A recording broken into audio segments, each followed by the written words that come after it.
தலைவர் தளபதி மு.க. ஸ்டாலின் அரை மணி நேரம் என்பதற்காகத்தான் இப்படி ஏதாவது. ஏன்னா நீங்களும் சீரியல் பார்க்கணும். சீரியல்ல வந்து பாத்தீங்கன்னா பாக்கி வச்சுக்க சீரியல்ல 2 பொண்டாட்டி. சரி, அப்புறம் பார்த்தா அவங்க பொண்ணு லவ் பண்ணுது. அது என்ன நடக்குதோ ஏது நடக்குதோ சரி, அதுவும் பரவாயில்ல. இதுல பார்த்தா கார்த்திகை தீபம் தாடியை வளர்த்துக்கிட்டு உங்க அம்மால இன்னும் 2வது கல்யாணம் எப்படி நடக்குதோ தெரியலையா, அதை பார்க்கணும். சரி, பரவாயில்ல. இன்னும் சொல்ல போனா கொஞ்சம் எக்கோ வையா. இன்னும் சொல்ல போனா இன்னொரு டிவி திரும்பினா அதாவது பொழுதுபோக்கா நம்ம வந்து அதாவது வந்து ஒளியும் இல்லையா. வெளி நெடுக காட்டுமல்லி கண் பார்க்கும் கவனம் இல்ல பூக்குற நேரம் தெரியாது காத்திருப்பே நான் சலிக்காது பூமணம் புதுசா புரியிடம்மா ஏன் மனம் கரும்பாய் நிற்கிடம்மா வழி நெடுக காட்டுமல்லி கண் பார்க்கும் கவனம் இல்ல காடு மனக்குது வாசத்தில என்னோட வருமானேசத்தில வழி நெடுக காட்டுமல்லி. இங்க ஒரு மன்மத ரச சிரிச்சிட்டு இருக்காரு. நானா இவருக்கா பாடிட்டு இருக்கேன். உங்க ஐயா எங்க போனாலும் 2 மன்மத ரசம் வந்துடுறாங்க. நான் பெண்களுக்காக இவருமே இப்படி இப்படின்றாரு. நான் இவருக்கா பாடுறேன் ஒழித்துக்கிட்டாருயா அம்மான. அதாவது நான் என்ன சொல்ல வரேன்னா, அது மாதிரி நீங்க சீரியல் பார்க்கணும். நான் நிறைய நேரம் பேச முடியாது. ஆனால் நான் பதிவு செய்கிறேன். டே சிவாஜி மாதிரிலாம் ஒரு அரசியல் வந்து தெளிவா செய்ய முடியாது. அவரும் கட்சி ஆரம்பிச்சாரு. அவரு என்ன பண்ணாரு, திருவையாறு சட்டமன்றத்துல நின்னாரு இல்லையா. ஆனா தோந்து போனாரு. எதிர்த்து நின்றவர் யாரு? திராவிட முன்னேற்ற கழகம் துரை சந்திரசேகர், இன்றைக்கும் மாவட்ட கழகத்தினுடைய செயலாளர். அன்றைக்கு வெற்றி பெற்றார், இன்றைக்கும் திமுக சட்டமன்ற உறுப்பினர். இன்னொரு விஷயம், விஜயகாந்த் பாவம் கட்சி ஆரம்பிச்சாரு. அவரு பாவம் நல்ல மனுஷன். அவருலாம் பார்த்தீங்கன்னா ஒரு காலத்துல நம்ம சினிமா பார்ப்போம். அதாவது மண்ணை கொட்டி வச்சுக்கிட்டு இல்லையா, தகர கொட்டாயில போயிட்டு அவர் வந்து அப்படியே செம்பரியாடை தூக்கிக்கிட்டு செம்பரியாடே செம்பரியாடே செய்வது சரியா சொல் சேவத்த பொண்ணு இவத்த நின்னு தவிக்கலாமா சொல் தவிக்கின்ற நெஞ்சம் ஒன்று கூடை ஒன்று வரலாமா என்று அவர் செம்பரியாடை தூக்கிட்டு நல்லா நடிப்பார். நம்மலாம் வந்து அந்த காலத்துல மண்ணை கொட்டி பார்ப்போம் இல்லையா. ஆனா இன்னைக்கு செத்தது வேற யாரும் கிடையாது. அவங்க பொண்டாட்டியால பிரேமலதா விஜயகாந்தாலதான் செத்தாரு பாவம். அவரு பாவம் இல்ல. சரி, பரவாயில்ல. அதாவது கமல்ஹாசன் கட்சி ஆரம்பிச்சாரு. நான் அவரை குறை சொல்ல, யூடியூப் வாட்ச் பண்ணிட்டு இருக்குது. ஆனா அவரு அப்படிதான் நான் தான் முதலமைச்சர். இன்னைக்கு நான் அவரை குறை சொல்ல. அவரு இன்னைக்கு பாத்தீங்கன்னா நம்ம திமுக கூட்டணியோடு இருக்கிறார். அவரு மாதிரிலாம் ஒரு நல்ல நடிகர் யாருமே இருக்க முடியாது. ஒரு படத்துல அப்படிதான் கதாநாயகன் கூட்டிட்டு போயிடுவாரு இல்லையா, ஒரு மலைக்கு இல்லையா. கண்மணி அன்போடு காதலன் நான் எழுதும் கடிதமே பொன்மணி உன் வீட்டில் சௌக்கியமா நான் இங்கு சௌக்கியமே உன்னை எண்ணி பார்க்கையில் கவிதை கொட்டுது அதை எழுத நினைக்கையில் வார்த்தை முத்துது அபிராமியே சிவனேயும் பாதியே அது உனக்கு புரியுமா லாலி லாலி சுப லாலி லாலி லாலி லாலி அபிராமி லாலி. அவரு இப்ப நம்ம கூட்டில் இருக்கிறார் இல்லையா. உங்க அம்மால ஒரு பொதுக்குழுவை கூட்டிக்கிட்டு நீ அம்மா இன்னொருத்தருக்கு நம்ம ஆதவரத்தை நம்ம மவரிய பாருடா வேண்டா ஒரு பொண்ணை பார்த்து காண்டாம பேர் வச்ச மாதிரியா இருக்கான். அவன் லாட்ரி சீட்டுக்கு பிறந்த நாய் வேண்டா. அதாவது சொல்றாவே ஐயா கலைஞர் கருணாநிதி உங்க அம்மால கலைஞர் கருணாநிதி 42 வயசுல வந்து முதலமைச்சராகவே கலைஞரை பத்தி உலகத்திலே ஒரு தலைவன் யார் என்று சொன்னார் முத்தமிழ் அறிஞர் தலைவர் கலைஞர். கலைஞருக்கு ஈக்குவலா எந்த ஊதிய பையன் வரமாட்டாண்டா. இன்னைக்கு தமிழ் மொழி செம்மொழியாக இருக்கிறது சொன்னார் தலைவர் கலைஞர். இல்லையா? 5வது முறையாக தலைவர் கலைஞர் அவர்கள் முதலமைச்சராக பொறுப்பேற்று தமிழ் மொழி செம்மொழி அந்தஸ்தை பெற்று கொடுத்தவர் முத்தமிழ் அறிஞர் தலைவர் கலைஞர். கள்ளக்குடி போராட்டத்தில் கலந்து கொண்டு திருச்சி இருக்கின்ற போது தமிழுக்காக ஒரு கவிதை எழுதுகிறார் தலைவர் கலைஞர். தமிழே, 2000 ஆண்டின் முன்னே இலக்கிய விளக்கணம் அந்த மொழியே, உன்னை உலகவர் ஓவியமே, உற்சாக காவியமே, ஓடை நறுமலரை ஒளியுமல் புதுநிலவே, அன்பே அழகே அமுதே உயிரே இன்பமே இனிய சென்றதே, பனியே கனியே பசுந்தோகி மயிலே பலரசுவையே, பாலை தேனே பலாச்சுளையே பத்தரை மாற்று தங்கமே, பவளமே முத்தே மரகத மணியே, மாணிக்கச்சூரை மன்மத விளக்கே என்றெல்லாம் விளைக்கிறது தோன்றுகிறது. ஆனாலும் தமிழே, உன்னை தமிழ் என்று அழைப்பதில் உள்ள இன்பம் வேறு எந்த சொல்லிடம் இல்லை என்பேன். செந்தமிழை செம்மொழியை வாழ்வனி வெல்கனி என்று எழுதுகிறார் என்று சொன்னார். அந்த தமிழ் மொழிக்கு செம்மொழி அந்தஸ்து பெற்றுக் கொடுத்தவர் முத்தமிழ் அறிஞர் தலைவர் கலைஞர். அர்ச்சனா அவர்களே, நீ எல்லாம் ஒரு ஆளே கிடையாது. ஏன்னா உனக்கு பதில் சொல்லணும். ஏன்டா லாட்டரி சீட்டுக்கு பிறந்தவன் நீ அந்த மார்க்கின் புள்ளைய கரெக்ட் பண்ணிட்டு நீ ஒரு ஜிம்முக்காரன் பைத்தியக்கார பையன், நீ போய் பொதுக்குழுல போய் என் தலைவர் கலைஞரை பத்தி பேசுற, முதலமைச்சரை பத்தி பேசுற, வாய்க்கிலேயே பேசாத இல்லையா? எனக்கும் பேச தெரியும் இல்லையா? இது குறைவு இல்லையா? ஆனா என்னடா உங்களுக்கு எல்லாம் என்னடா பைத்தியம் முடிச்சுக்கிட்டாடா? இந்த நாட்டுக்காக என்னடா பண்ண நான் கேட்கிறேன். அன்றைக்கு பார்த்தோம் என்று சொன்னால் சுனாமி வந்துச்சு. எங்க இருந்தாப்ல? அதாவது இப்ப புயல் வந்துச்சு. புயல் வரக்குள்ள அந்த புயல் பாண்டிச்சேரி போய் கிருஷ்ணகிரி கடலூர் இல்லையா இந்த மாவட்டம் எல்லாம் பாதிச்சிருச்சு. ஆனால் நாளைய தமிழகத்துடைய முதலமைச்சர், நாளைய தமிழகத்தை ஆளக்கூடிய துணை முதலமைச்சர் உதயநிதி ஸ்டாலின் அவர்கள் நேரடியாக சென்றார்.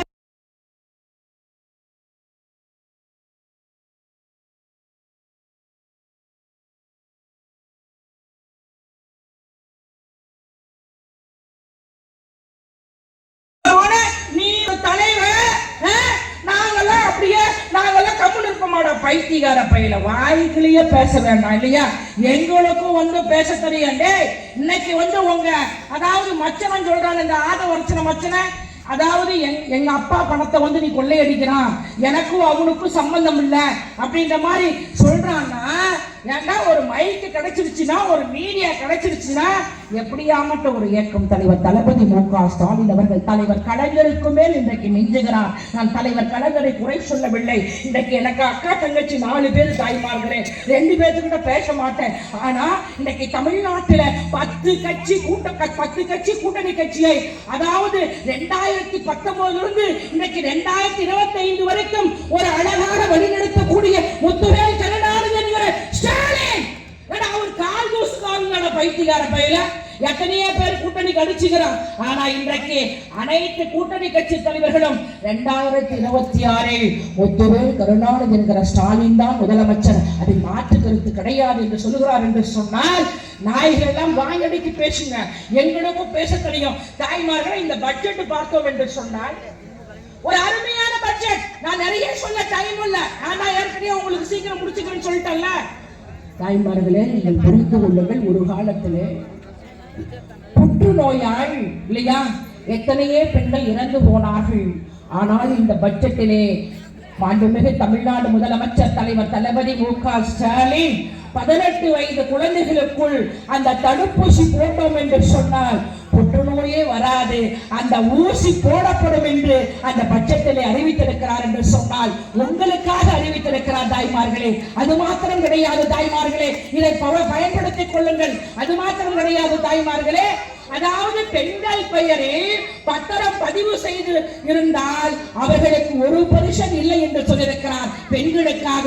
அது மாத்திரம் இல்லை தாய்மார்களே, அப்பா அம்மா இல்லாத குழந்தைகளுக்கு 18 வயது வரைக்கும் மாதம் 2000 ரூபாய் தருகிறேன் என்று இந்த பட்ஜெட்டிலே கூறியிருக்கிறார் என்று சொன்னால் இந்த தமிழ் சமுதாய பெண்களுக்காக தாய்மார்களே செய்து கொண்டிருக்கிறார் என்று சொன்னால், இந்த 4 பேர் பைத்தியக்காரர்கள் அண்ணன் ஒருத்தர் இருக்கிற அந்த ஆட்டுக்குட்டி அண்ணாமலை உட்கால ஓடி அவனை பார்த்தாடே இன்னைக்கா நாளைக்கா வேற தலைவரான தெரியுது. அவன் அப்படிதான் சொல்றான். என்ன சொல்றான்? அதாவது அண்ணா அறிவாலயத்தில் இருக்கக்கூடிய செங்கல்ல கொஞ்சம் கொஞ்சமா புடுங்க. நீங்க தப்பா எடுக்கக்கூடாது. பெரிய பெரிய தலைவர்கள் நீங்க இருக்கிறீங்க. நாங்க அம்மால அண்ணா அறிவாலயத்தில் இருக்கக்கூடிய தொண்டருடைய மயிரை கூட புடுங்க முடியாது. நான் பைத்தியக்கார பையில ஆட்டுக்குட்டி அண்ணாமலை, நீ எல்லாம் என்னடா அரசியல் தெரியும் உனக்கு? மோடி என்னடா பண்ணாரு?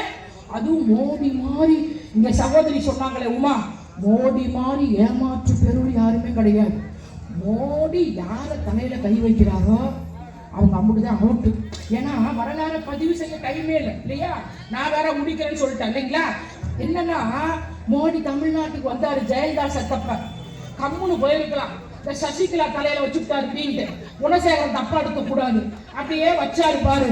உடனே அவளும் நோக்கினாள், அண்ணனும் நோக்கினாள். அப்படியே சசிகலா என்னானதோ ஏதானதோ கண்ணாடி போல் உடைந்திடும் மனசு எங்கேயோ பார்த்த மயக்கம் எப்போதோ வாழ்ந்த நெருக்கம் தேவதை இந்த சாலையோரம் வருவதென்ன மாயம் மாயம்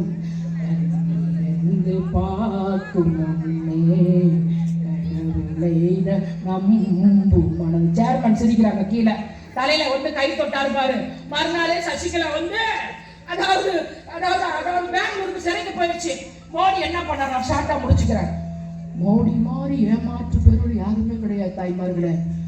அதாவது நீங்க எல்லாம் பாஸ்புக் ஓபன் பண்ணுங்க, நான் 5 லட்சம் நொட்டுறேன்னாரு. நம்மளும் என்ன பண்ண தெரியுமா? மூக்குல காதுல மூக்குல வச்சிருக்கிறதெல்லாம் அடகு வச்சு 500 ரூபாய் பாஸ்புக் ஓபன் பண்ணோம். ஒரு ஊர்ல அப்படிதான் ஒரு அம்மா 2000 பாஸ்புக் ஓபன் பண்ணிருச்சு. ஆனா நம்மளும் சரி வரும்னு சொல்லிட்டு பார்த்தா வடிவேலு சொன்ன மாதிரி ஆனா வராது. 10 பைசா கூட வரல. அது என்ன ஒரு கொடுமை தெரியுமா? மோடி மாதிரி தமிழ்ல பேசுறவங்க யாருமே இருக்க முடியாது. இந்த மும்மொழி கொள்கையில எனக்கு பேச முடியல இல்லையா? எனக்கு டைம் இல்ல, முடிச்சிருவேன். அதுவும் ஒரு ஊர்ல திருக்குறள் சொன்னாரு பாரு. அடே அப்பா, நேரேற நெருப்பேற நெருப்பேற நேரேற நம்மாலு போட்டாங்க பேஸ்புக்ல பெட்ரோல் உயர மண்ணெண்ண உயர டீசல் உயர கமால கேஸ் உயர. அதுவும் தமிழ்ல சொன்னாரு பாரு. போன வருஷம் பொங்கல் வாழ்த்து. அடே அடே அப்பா அப்பா அனைவருக்கும் பொங்கல் நல்லா அறுத்துக்கள். ஐயோ ஐயோ அட பாவி மனுஷா, இந்த ஆட்டுக்குட்டி அண்ணாமலை டே உட்கார ஓலி, நீ வந்து சொல்ற மாதம்பாக்கம் சேர்மன் துணை சேர்மன் அவங்க ஒய்ஃபா இல்லையா? சரி விட்டு தள்ளு. இல்ல வந்து நாங்க ஒரு சேர்மன் அம்மா இருக்கிறாங்க இல்லையா? அந்த அம்மாட்ட சொல்லி வாடு பொம்பளை வச்சுதான் பேசணும். இந்த ஆட்டுக்குட்டி அண்ணாமலை பைத்தியக்கார பையல அந்த அம்மா ஒரு விஷயம் பண்ண நான் சொல்றேன். ஏன்னா உங்க அம்மால ஆட்டுக்குட்டி அண்ணாமலையே, நீ வந்து ஒரு வார்டு கவுன்சா ஜெயிச்சுடா, உன்னை வந்து நான் ஒரு தலைவனா ஏற்றுக்கிறேன். நான் மைக்க பிடிச்சா அணுகனே என்னானே நன்னானே போங்கண்ணே இல்லையா? அதாவது என்ன ஒரு குடும்பம் தெரியுமா? அதாவது அவை அரவு குடிச்ச தோந்து போனான். சரி பரவாயில்ல, கோயம்புத்தூர்ல போய் எம்பிக்கு நின்னா ஓட்டு கேட்கணும் இல்லையா? இந்த ஆள் என்ன பண்ண? ஆட்டுக்குட்டி அண்ணாமலை கலா மாஸ்டர் கூட்டிக்கிட்டு போயிட்டா. குட்டியாரில போய் டான்ஸ் ஆடிக்கிட்டு அடே அப்பா 2 பேரும் சேர்ந்துக்கிட்டு அடே அப்பா ஓராரம் பொலிய மரா வடங்க நின்னா சல சலக்கம் ஓராரம் பொலிய மரா உடங்கி நின்னா சல சலக்கம். நான் பிறந்த மதுரையில 4 ஒரு நாட்டாமங்க கூடனமே கூடனமே கூட்டு வண்டி காரவட கூடனமே கூடனமே கூட்டு வண்டி காரவட மாட்டினமே மாட்டினமே நார பையன் கையிலதான். அந்த மாதிரி டான்ஸ் ஆடி போனா இப்படி இப்படின்ட்டு. அதாவது மக்கள் நினைச்சாங்க அப்படியாடா கொய்யால மாப்பூ வச்சுட்டாயா ஆப்பூட்டு வந்துட்டான். திமுகவை அழிப்பேன், திமுகவை அழிப்பேன் என்று சொன்னவர்கள் அழிந்து போயிருக்கிறார்கள். திராவிட முன்னேற்ற கழகத்தை ஒழிப்பேன் என்று சொன்னவர்கள் ஒழிந்து போயிருக்கிறார்கள். ஏன் அம்மையார் ஜெயலலிதா அவர்கள் கூட ராஜீவ் காந்தி ஒருவர் இந்த மண்ணில் இறக்கவில்லை என்று சொன்னால் இந்த அம்மையார் அவர்கள் முதலமைச்சராக இருக்க முடியாது. அன்னைக்கு சட்டமன்றத்தில் எஸ்.ஆர். பாலசுப்ரமணியம் எதிர்கட்சி தலைவர். ஆனால் அவர் சொன்னார், எங்களுடைய தலைவர் ராஜீவ் காந்தி ரத்தத்தால்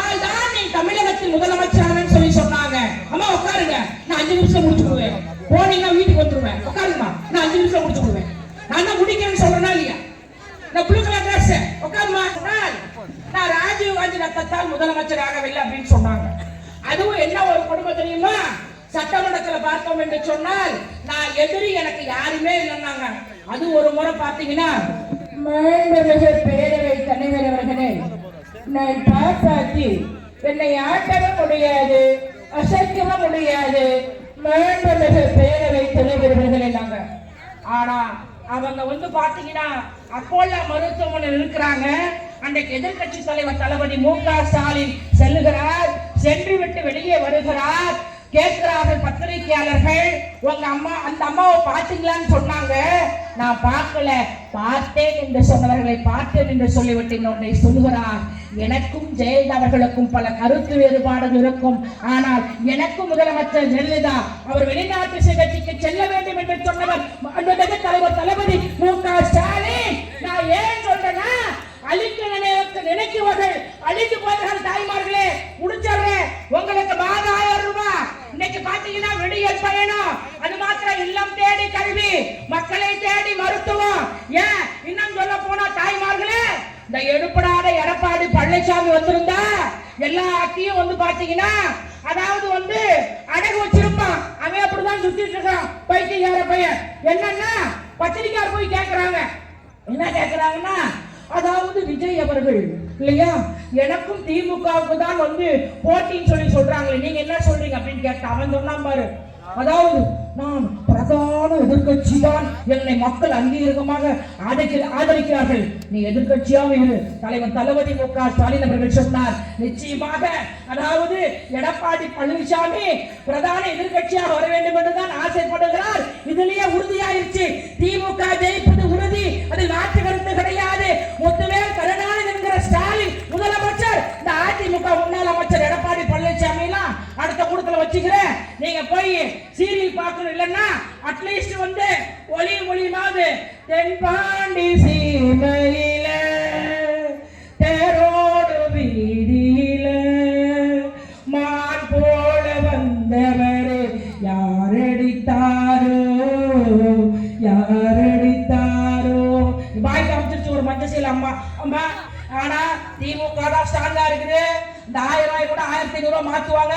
தப்பி தவறி நீங்கள் வந்தவர்களாம் இதயத்திலே உதய சூரியன் 2026 பொன்னான வாக்குகளை, உயிரின மேலான வாக்குகளை உதய சூரியன் சிலத்திலே வாக்கு தாருங்கள் என்று தந்த வாய்ப்புக்கு நன்றி கூறி விடைபெறுகிறேன். நன்றி, வணக்கம்.